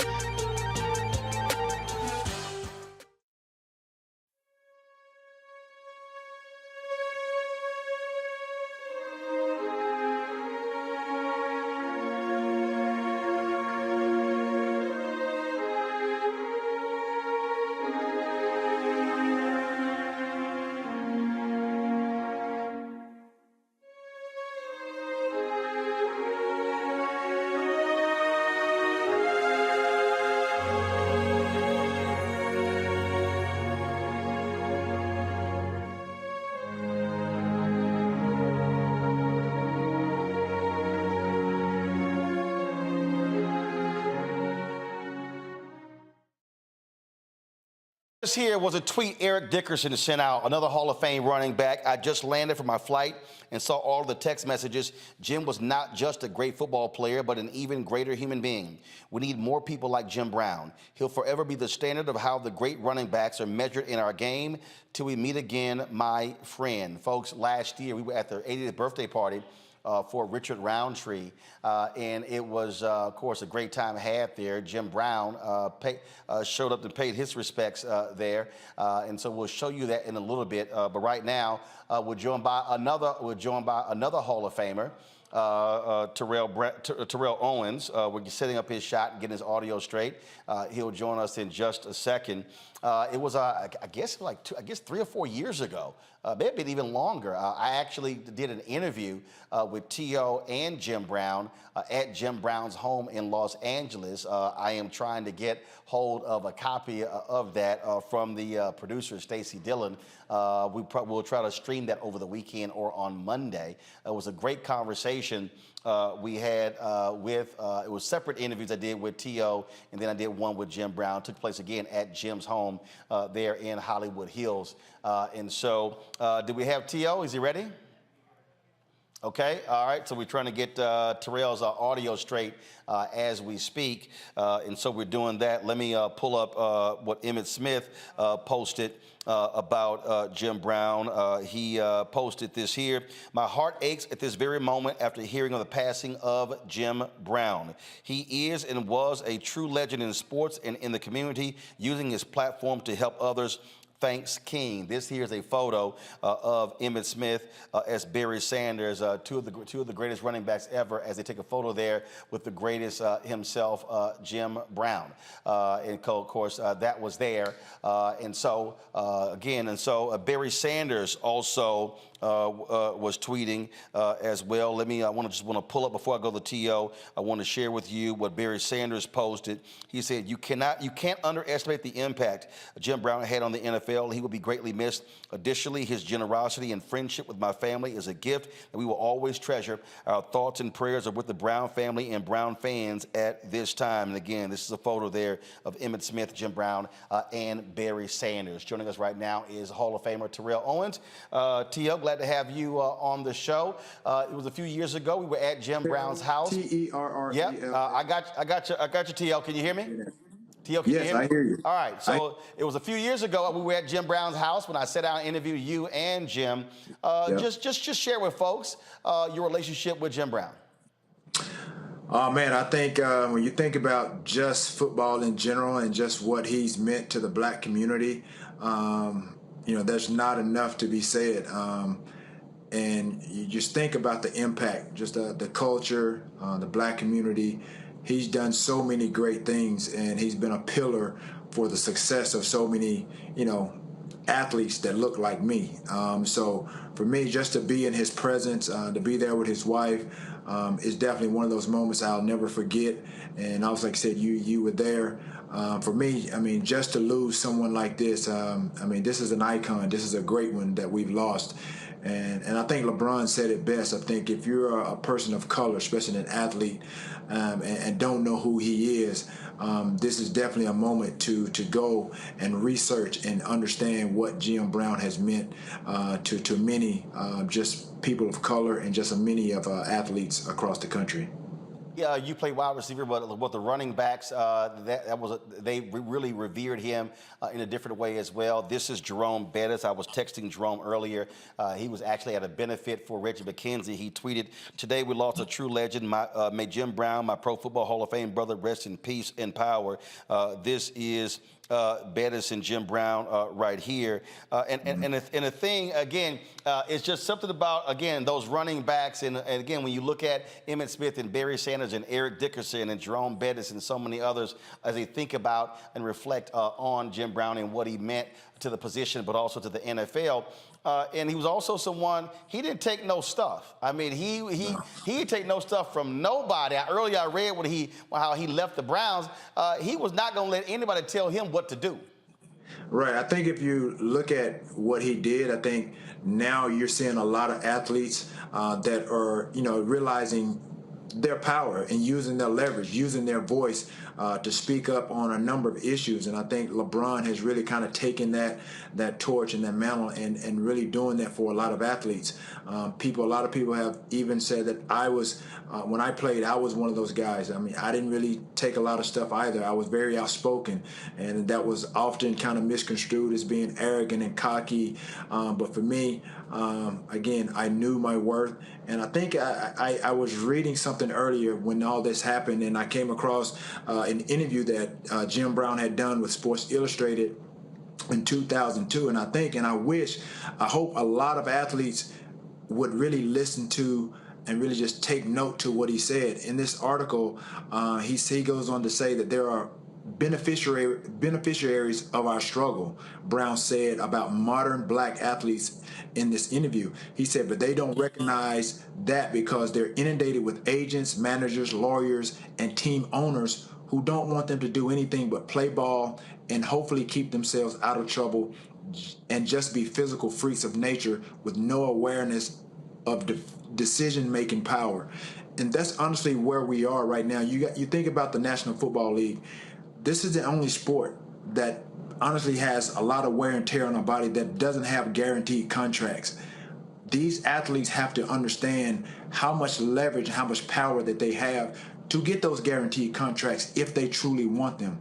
And again, NFL is made up of 70+% black and brown athletes. If they want these guaranteed contracts that obviously some of these other sports are garnering, they have to understand their leverage. They have to understand their power. And this is what Jim Brown was alluding to. And this has been going on for many, many years. And it takes a number of these guys to honestly get together in order to do that. The NFLPA, the union, is not as strong as some of these other unions like the NBA, MLB. And a lot of people don't know this, but the National Football League makes more money than the NBA and Major League Baseball combined. And there's no reason why us as athletes, especially these new guys that will be coming into this new money, that they shouldn't have guaranteed contracts. What Lamar Jackson had to go through over this last few months, that shouldn't happen. Indeed. T.O., we appreciate you, Joe, and taking some time, man, to share your thoughts and reflections about the passing of Jim Brown. Thanks a bunch. Absolutely. And all my best go out to his family. Thanks so much. We appreciate it. Matt, what T.O. said there, we talked about a little bit earlier in terms of how Jim Brown operated. I remember he said, look, I ain't taking all these hits in the NFL. I'm getting paid more money to lay up with Raquel Welch. Yeah, and first I'll say I'm a little younger, so I obviously didn't get a chance to watch Jim Brown play, but I did play lacrosse at Howard, and it's interesting because I remember the coach saying that just so frequently. Oh man, greatest lacrosse player of all time is Jim Brown, and it dawned on me then that we're talking about a man who had played before any of us had ever lived, and his legend so far outshone his playing days that we were still talking about it, 60 years later, which I think is just a testament to the titanic proportions of his ability. But what I thought was great about that letter, and especially that I think T.O. hit on beautifully, is not only the social responsibility that athletes have, that many of them are shouldering that burden, and really in a great way, but beyond that, the idea that, look, you are the ones that put the butts in the seats. You have the leverage. And that's an important lesson not only for the athletes, but for all of us, because so many of us create value for corporations and for agencies and other places and don't fully understand how much they rely on us and how much they need us to accomplish their goals. So I like the idea that athletes are empowered to not only realize, their social responsibility, but realize how they can leverage their position and say, look, NFL, we make so much money for you. We need guaranteed contracts. And if you don't give us those contracts, here are our consequences. So I think he was a model in that respect. And I just think obviously he was a titan. And to be a person who has set so many standards in so many different realms is really an extraordinary thing. And I'm appreciative of his legacy and his stalwart commitment to living his truth as a black man unapologetically. Indeed. All right, I got to go to a break real quick. When we come back, we'll have more tributes to Jim Brown, folks. Again, passed away last night at his Los Angeles home at the age of 87. You're watching Roland Martin Unfiltered on the Black Star Network.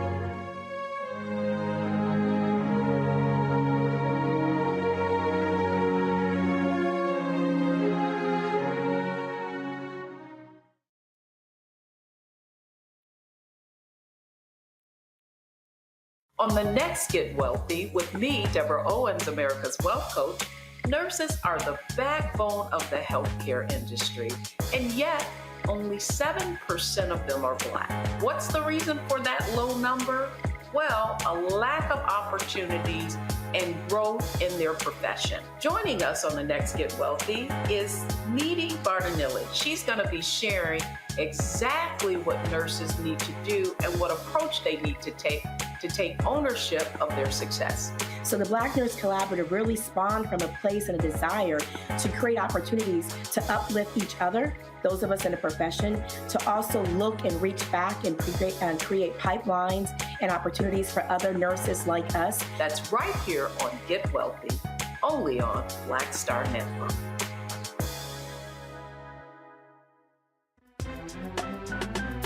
I'm Faraji Muhammad, live from LA. And this is The Culture. The Culture is a two-way conversation. You and me. We talk about the stories, politics, the good, the bad, and the downright ugly. So join our community every day at 3 p.m. Eastern and let your voice be heard. Hey, we're all in this together. So let's talk about it and see what kind of trouble we can get into. It's The Culture, weekdays at 3, only on the Black Star Network.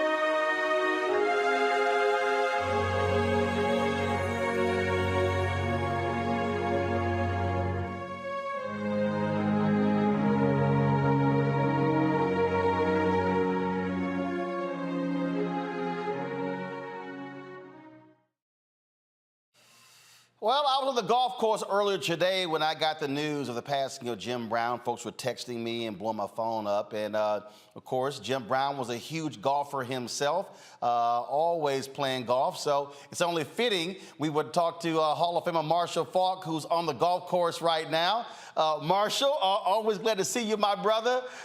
Jim Brown loved the game of golf, and so did the both of us. Just share your thoughts and reflections about this legend.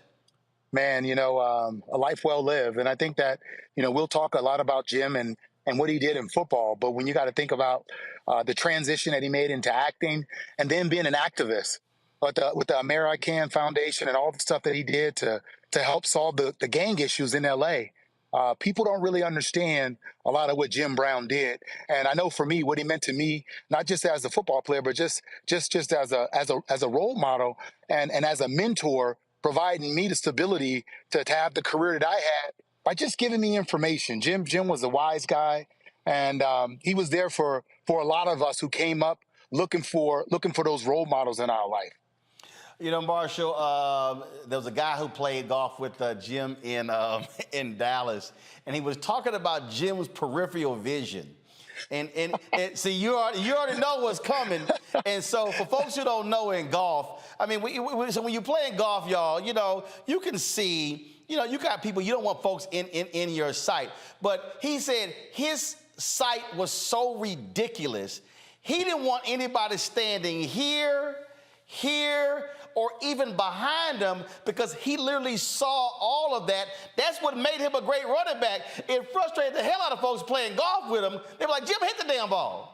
Roland, every time I played golf with Jim, I figured out after maybe the second time, when he's getting ready to hit, he's on the tee box, I'm just going to stay in the cart. That's it. You couldn't, I mean, you were pretty much going to be wrong. And then on the green, if you were standing behind him and he missed the putt and he had the putt going back, you had to walk around and get behind him. His peripheral vision was so good, but he was just fun to play with, and he will be missed, man. Guy will be missed. I was talking to T.O., and I said, obviously, for running backs, for you guys, Jim Brown was something different. I mean, he was the gold standard. When you talk about speed, agility, power, strength, he can run, he can catch. I mean, that's who everybody is measured up against. Yeah, 100%. And the one thing about Jim that you had to understand, for us as running backs, you know, we're competitive, we're narcissistic, we all think that we are the best. But with Jim, it was like, nah, Jim's the GOAT. He's our guy. And we all gave it to him. Every time at the Hall of Fame, we got together and we kind of started it. The backfield wasn't too crowded for all of us, whether it was Emmett, Marcus, Jerome, Eric, all of us, we understood that Jim Brown was the GOAT of all GOATs when it came to playing the position. Right. I mean, that's, like in basketball, they like, oh, Russell, Kareem, you know, Michael. But the bottom line is kind of like Jim Brown. And, okay, y'all can talk about, you know, 2 through whatever. But he was number one. One of the things that I read earlier, how he walked away from the Browns. He was about manhood. He was about, you are going to respect me. And he walked away from the game. He literally was, 9 years, he was still in tip-top form. He could have rushed for another 2,000, 3,000, 4,000 yards if he wanted to. Yeah, walked away from the game. And here's the thing you got to remember. It wasn't just about that you were going to respect him. He respected you. So you were kind of forced to give Jim the respect because he gave the respect. And I just remember when I met him back in 1994, and he knew who I was. I was like, Jim Brown, you know me? Right. I mean, it was like, you know me? And Jim knew who I was. So just the respect was there. Leaving the game early because it wasn't fair, and what he meant to the game. And then later on, the NFL embracing everything about Jim Brown and what he stood for. And I think when you look back at the Kaepernick situation and a lot of that stuff, we didn't have social media. He didn't have the media on his side. Jim Brown was an activist. He left the game, and people just wrote him off as if he was, just a guy bitter. But now you see the icon that he was and the work that he did. And I hope that people look at him as more than just a football player. Well, absolutely. We lost earlier Bill Russell, and a lot of people completely forgot about what Bill Russell did off the court. And he was brilliant. He was more than a basketball player, and so was Jim Brown. Marshall, I appreciate you taking time out of your golf round to join us to pay tribute to Jim Brown. He would love it. He would absolutely love the fact that you would be talking about him from the golf course. 100%. Roland, thanks for having me on, man. Jim Brown will be missed, man. R.I.P. JB32. My brother, I appreciate it. Thanks a lot. All righty. Folks, he talked earlier, I think it was T.O., he mentioned LeBron James. NBA put this video out here. This was during the game in Cleveland when LeBron James, he paid tribute to Jim Brown. Watch this. Have been terrific on their home floor over the last several months. 26-2 in their last 28 home games. You have it? Including 6-1 in the playoffs. The only home loss, as you see LeBron James bowing to James Brown, the legendary Cleveland Brown, as he gets set for the tip-off. We're not talking the singer, Mike. We're talking Jim Brown, the football player. I should call him Mr. Yeah, we all should. That's the greatness in the building here tonight. And this was right before the game. Mr. Jim Brown. And you can take that for granted. That is two of the best athletes that we've ever seen all time. That's something there when your other athletes do that. This is the tweet, the Instagram post that LeBron James put up. We lost a hero today. Rest in paradise to the legend Jim Brown. I hope every black athlete takes the time to educate themselves about this incredible man and what he did to change all of our lives. We will stand on your shoulders, Jim Brown. If you grew up in Northeast Ohio and were black, Jim Brown was a god. As a kid who loved football, I really just thought of him as the greatest Cleveland Brown to ever play. Then I started my own journey as a professional athlete, and I realized what he did socially was his true greatness. When I choose to speak out, I always think about Jim Brown. I can only speak because Jim broke down those walls for me. I am so grateful that I was able to call you my friend. I hope I can continue to honor your legacy with my words and actions. My prayers to your family. I know they are all incredibly proud of everything you did for our community. Hashtag legends never die. That was LeBron James, folks, talking about Jim Brown. Final comments from my panel. I will start with the fellow Orangeman, Candace Kelly. Candace. Well, I just want to say that it's amazing to see the seeds that he planted and what has grown from it. Because when we look at Jim Brown, he was talking years ago about how athletes and black bodies were treated, and we're still talking about concussions and how we're treated. And he was talking about agency and making decisions for himself and getting involved in other things that would exercise his mind. And now we're still looking at athletes who are following in his footpath because of the seeds that he planted, because they have their own agency. They're kneeling on the field. They're doing what they need to do in order to make sure that in terms of race and politics in America, that they are keeping, center in that regard. And so I just want to say that, Jim Brown is one of those people that is just hard to duplicate. And a number of people are going to remember him for not only the man that he was on the field, but off the field, too, because he was a legacy in both arenas. I think what people have to understand, Matt, is that when you are an athlete, it's very easy for folks to remember your exploits on the field, on the court, on the baseball diamond. But the reality is you can do more with that. And when we think about Muhammad Ali, when we think about Bill Russell, Kareem Abdul-Jabbar, Jim Brown, these were true icons, but who understood the assignment, Jackie Robinson as well. They understood that they could use their power, their force for good to help black folks, to help the community at large. It wasn't just about them.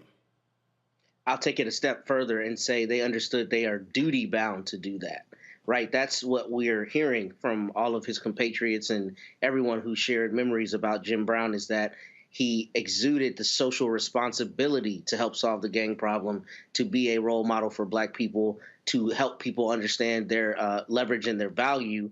And that's what I hope people take away from this. You control your destiny.